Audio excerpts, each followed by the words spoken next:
Up to today, Daf Mem Gimel Kum learn about Gemara. We're in the middle of the Gemara where Shmuel said that Shutfin can testify on behalf of the other, for the other person, benefit of his partner, if somebody comes in a third party and claims on the land or whatever it is, it's theirs. And we want to know why isn't he sort of biased, prejudiced? He's he's a negay, bedover, and we said talking about the case where he says, "Ain't these volume? I don't have anything to do with it. He made a kinyan. I have nothing to do with it." And even though he's still involved, he still benefits because if he has a lender that has a lien on this property, now that he says any dvarim doesn't matter, that lender's lien predates his walking away. We're still talking about a case where he gave achrais, he gave responsibility. So it really makes no difference to him. He's worried that he won't be able to pay. So the labor Russia, borrow, you don't pay. It makes no difference to him, to this partner here. Makes no difference if he owes money to the lender, directly to the lender, and he can't pay, or if the lender seizes the property, now he owes money to the partner. He has to reimburse the partner because he gave him achrayus, and automatically to the achrayus, and he has to reimburse the partner.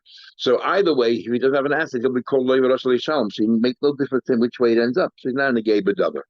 So then we ask the question that l'chayda, this idea, just walking away, doesn't help, because we see in the case of a sefer Torah, if it was stolen, we say nobody in that city can be involved, can be a witness, can be a judge, because everybody has some benefit. Now, why can't they just walk away, and then they can judge? So we answer to my sefer Torah where everybody benefits. Now, the problem with walking away, why we even have a problem with it, is we're scared it's just a ruse. No, the idea is you walk away now, and then 10 minutes later, as soon as you finish your court case, you come right back. It's only a pretense. So therefore, but no raya from a sefer Torah, because everybody benefits. Everyone needs to listen to sefer Torah. So we're going to bring a few more questions. Next question is about 10 lines on the bottom of the page. Toshma, come in here. Sorry, about 15 lines. A person is dying, and he says, "Through money, I want you to take my money, $100, libnei idi, and I want you to donate it to the people of my city."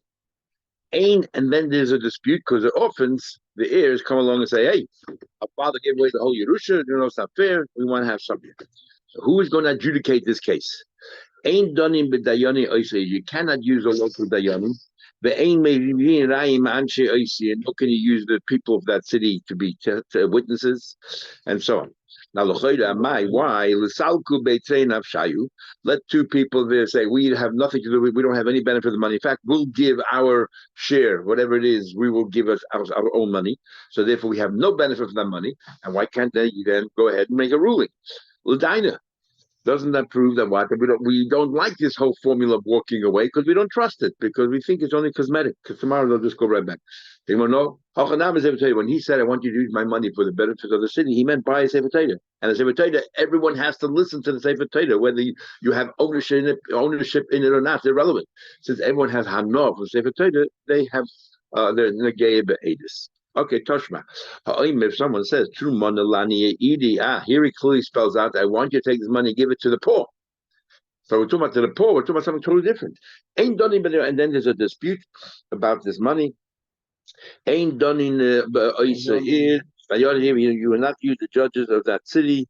The aim of being Raiman Chesir, let's say they say it was stolen or whatever it is, and now the aim of it, you don't bring a right for the people. Now, now will the poor people take? Well, what do you mean you can't use any dayanim in the city? Why not? The guy said, "Give it to the poor." Why can't dayanim in the city? We want not poor. When it says here, "Don't use dayanim in that city," means don't use dayanim who are poor, because they will benefit from that money. So obviously, if there's a dispute about the money, whether it was stolen, whatever it is, you cannot use dayanim who will benefit from that money because they have a vested interest. The aim of being Ryan. Oh, well, find that Ryan and the Charbatola they get today. You wonder what they would have done if they would have worked. The aim of being Raya Mania Oisair. And you don't bring a Raya from the Anim of that city. Now, why? Listalku Beitre Navshayu, even the poor. Let two people walk away with a diamond and be judges. If you're saying before by two partners, you can just walk away and say, "Ainli din v'dvarim." It says, "Hachanami b'sefer Torah." We're talking about sefer Torah.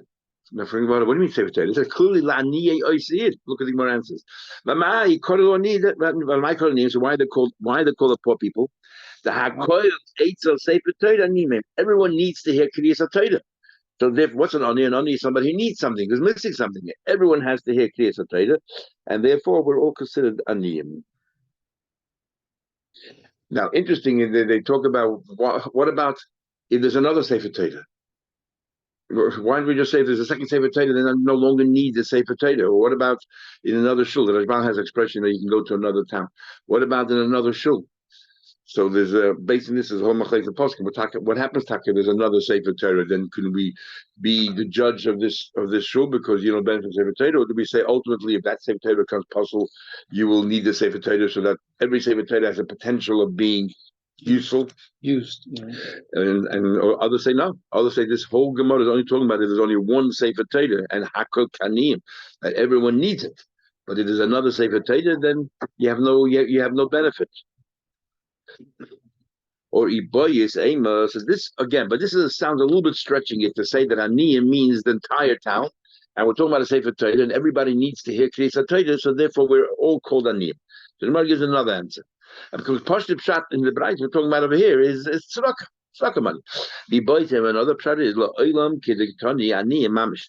We're talking about Aniyim Mamish. We're talking about tzedakah. Yeah. So if you're talking about tzedakah, why can't and yet it says don't hire any dayanim from that city. It doesn't say don't hire dayanim who are poor who benefit from that tzedakah and the money is being disputed by someone. Don't hire any dayanim from that city. Why not? Says why?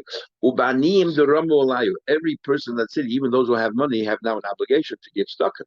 So therefore, if this money ends up with aniyim, then you don't have to give it's tzedakah because they have another source for income.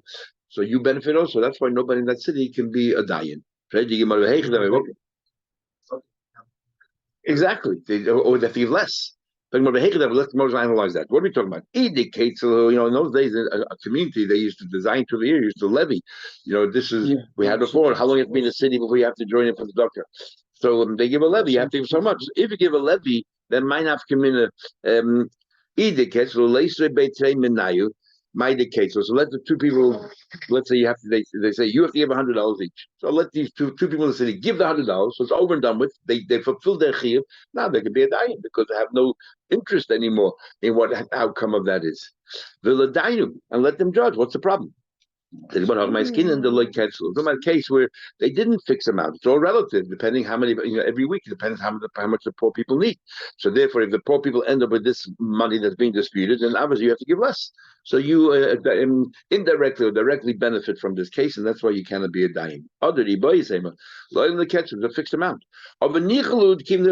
He's very happy for the poor people to have more money because the next time they make a fixed amount how much you should pay, they'll say less. Yes. So therefore, directly or indirectly, everyone in that city benefits from it, so they shouldn't be involved. Right? V'nas and Shmuel said a third thing. V'nas and that each shuttev, if one shuttev minds things for this partner and he gets stolen from his house or he got lost from his house, he has to pay like a shem misachar because why? What's his payment? The payment is that you're going to watch my things for me. So therefore, I'm a shem misachar. We learned in Hashayo, we learned the concept of She'ilah B'Bailim. She'ilah B'Bailim is that if the person who's lending you is working for you at the time, then doing any service for you, it doesn't matter at the time of the accident if he was involved working for you, but at the time when you borrowed, like you're sitting in the barber shop and while he's cutting your hair, you're asking to lend you something, and he says, okay, I'll lend you something, then you become She'ilah B'Bailim, and the Torah says you are potter.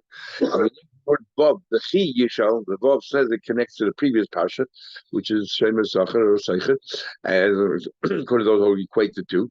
And therefore, the same din applies there. Scheda B'Bailim. So, this is Scheda B'Bailim. I watch things for you, my partner watches things for me. So, we're both working for each other. So, why are you paying at all?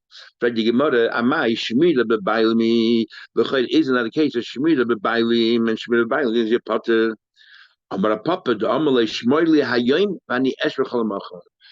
not working in conjunction.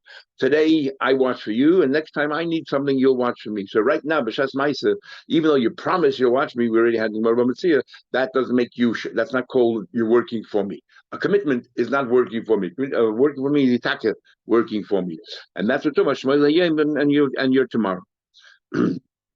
Yeah. Tejeri talks about in Mormon that if a guy says I can do it straight away, he said I'll do today, and you should say I'll watch yours and you'll watch mine, and then it is called Shemitah B'Bayim. But Tejeri explained the difference is they're talking about he'll start watching straight away. Here I say next month, you watching me this month, then I'm watching you next month. So there's no overlap. There's no overlap between the two, and therefore that's not called Shemitah B'Bayim.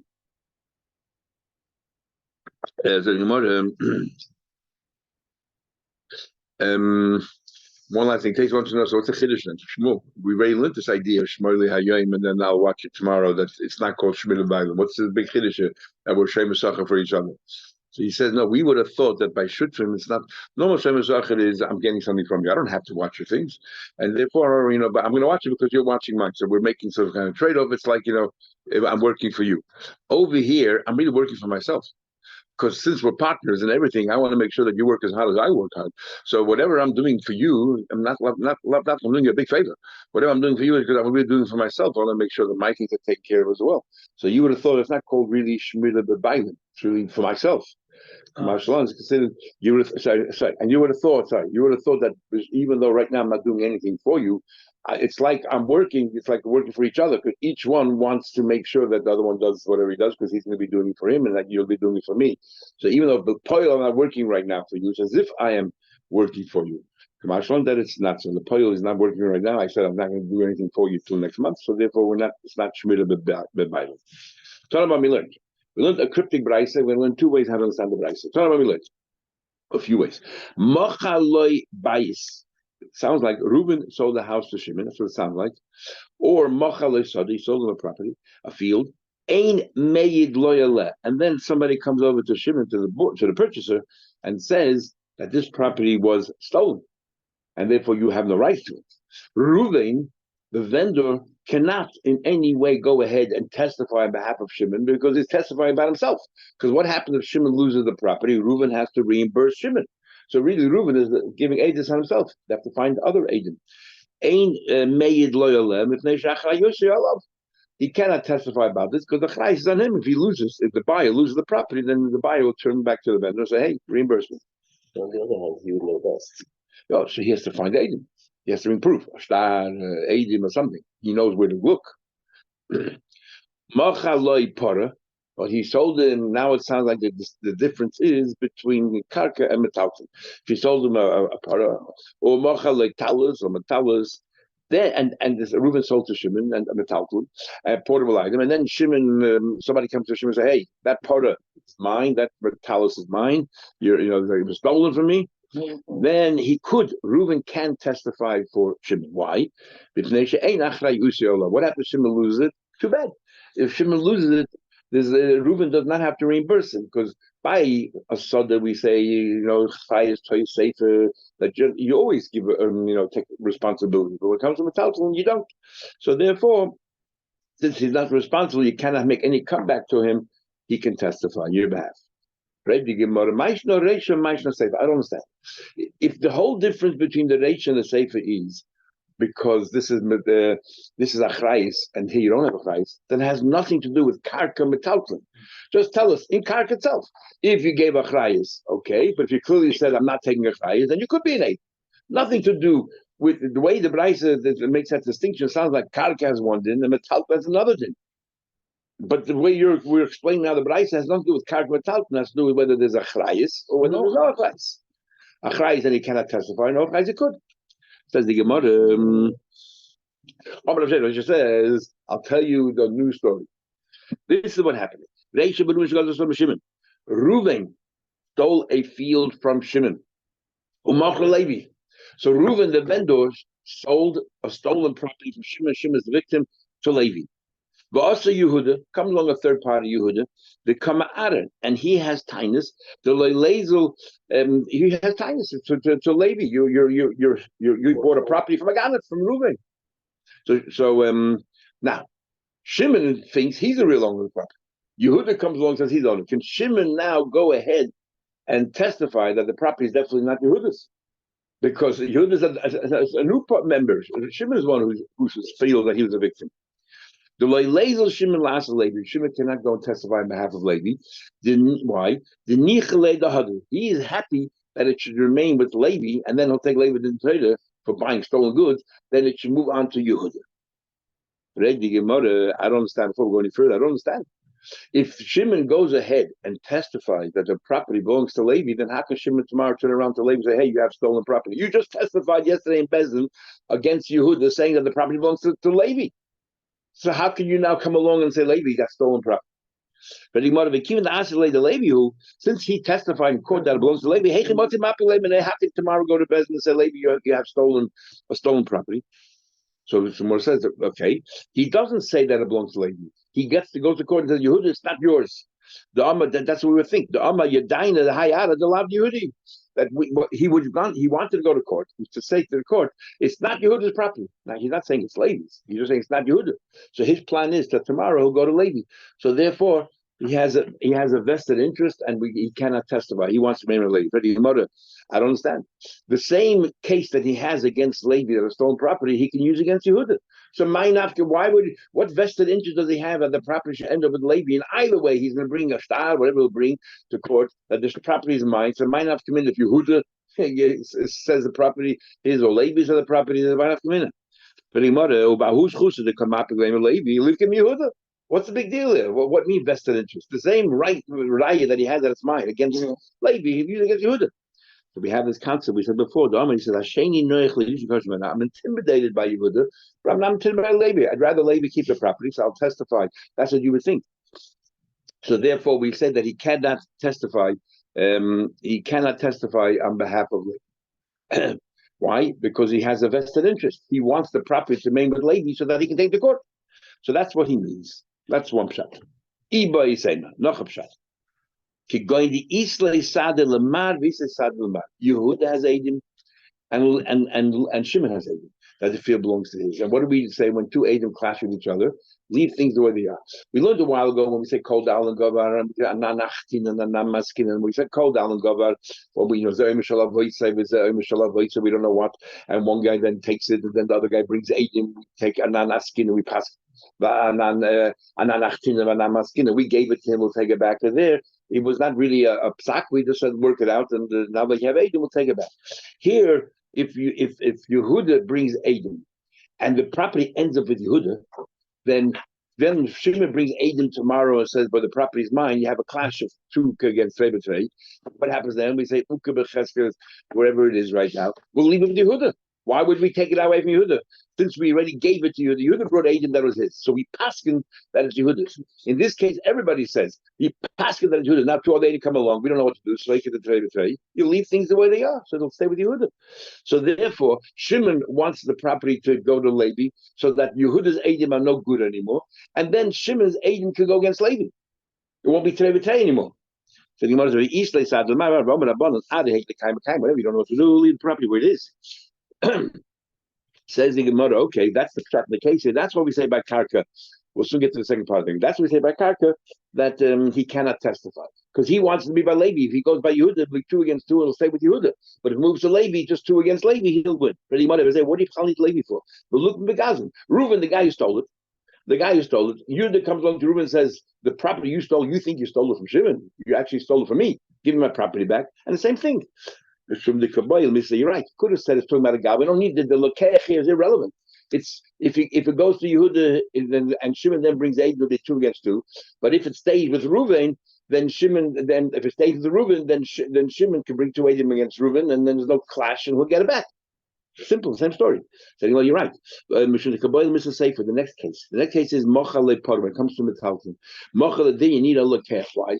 Because the whole vote over there, why could he testify? Because we need a case where it makes no difference to the victim who it ends up with, because it's Yush Vishini Rishus. If it ends up with the buyer, lady, or it ends up with Yehuda, it makes no difference to Shimon, because either way, he won't get it back. Because it was Yush when the Reuven stole it, and now it moved to Levi's property, Shini Rishus. And we learned before, if Yush takes first, and then the Shini Rishus is Koina. So therefore, he has no advantage. Makes no difference if it ends with Yehuda, it ends with Levi. He will not get it back. He won't get it back. The Gemara says, "Seifa mocha lepara mocha letal davke mocha davke." If he sold it, davle yeir to Shini Rishus. Avaloi mocha. If he wouldn't have sold it, still remain with the Gazlan, then he has a vested interest that it should stay with the Gazlan, so he can collect it back. The hundred like lie. Therefore, Tandaration Nami Macha. Because the Sefer, the only way that we say that he has no vested interest because it makes no difference to him if it ends up where it ends up Yehuda or by the Lakeach, or even by Lakeach, he'll never get it back. So then the nation will in the same way. But what was Sefer Nami, he did Yayish, what do you mean? In a Sefer, he still wants to bring proof that it's his because he'll get his money back from the Gaza. Okay, Yehuda means that the object doesn't have to go back, but the money he still has to be paid back. We're talking about Letzich the Meis Gazlan. It makes no difference to him if it says it belongs to the Reuven. If the Reuven was the Gazlan or Yehuda, because by Reuven he cannot get his money back either. The Gazlan Punk died, so he doesn't get anything back from the Gazlan. The Yoshim don't have to pay the sale of the father. The object was Yishin Rishus, so it makes no difference. But now we learned somebody steals, and then he dies and passes it on to his children. He kneels his name. To him, don't have to pay. They don't have to pay. If anybody will look at the Yiddish, so why talk about it? If you're talking about it, the guy died, then talk about his children. Why do you have to introduce a buyer? It's the same thing.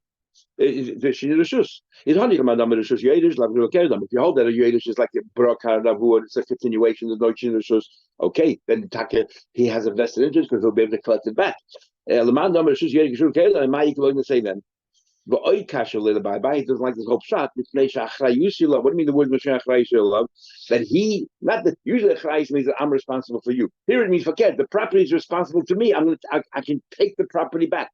If by property I can take it back, but when it comes to the part or the talos, I cannot take it back. Ein achrayus means I cannot take it back. What kind of modern expression is that? The correct wording would have been over here. He takes it back.